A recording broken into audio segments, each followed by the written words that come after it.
আসসালামু আলাইকুম এভরিওয়ান, সবাই কেমন আছেন? আশা করি ভালো আছেন। আজকে আমি আপনাদের সামনে রুই মাছের অসম্ভব মজাদার একটি রেসিপি নিয়ে চলে আসলাম। মাছটা অসম্ভব মজার হয়েছিল। সাধারণত আমি মাছে পেঁয়াজটা বেটে রান্না করি, আমার খুব ভালো লাগে, কিন্তু আমি এখানে পেঁয়াজটা বেটে দেয়নি। সাধারণভাবে পেঁয়াজটা কেটে তারপরে রসুন, আদা, জিরা গুঁড়া, শুকনো মরিচের গুঁড়া, সামান্য কাঁচা ঝাল বাটা এটা দিয়ে আমি মাছটা সুন্দর কষিয়ে রান্না করেছি।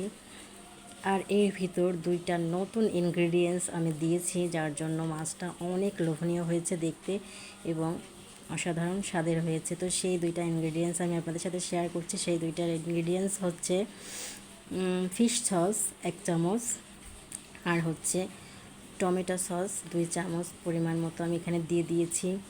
এইটার জন্য মাছটা অসম্ভব মজার হয়েছে, তো সেটাই আমি আপনাদের সাথে শেয়ার করলাম। আশা করি আপনাদের ভালো লেগেছে। আর কয়েকটা কাঁচামরিচ ফালি করে আমি দিয়ে দিয়েছি। এটা তো আমার পছন্দের একটা ইনগ্রেডিয়েন্টস, কারণ কাঁচা ঝাল ফালি করে দিলে আমার খুব ভালো লাগে। যে কোনো ভুনা বলেন, সেটা আমি দিয়ে থাকি। তো দেখেন কতটা লোভনীয় হয়েছে। এখন আমি আরেকটা সবজি আপনাদের সাথে শেয়ার করছি।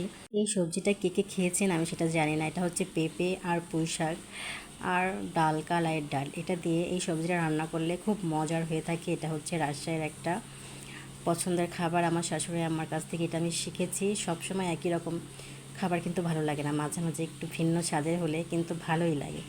তো আশা করি আপনাদের ভালো লেগেছে। ভালো লাগলে অবশ্যই লাইক, কমেন্ট অ্যান্ড শেয়ার করে দিন। সবাইকে অসংখ্য ধন্যবাদ। আল্লাহ হাফেজ।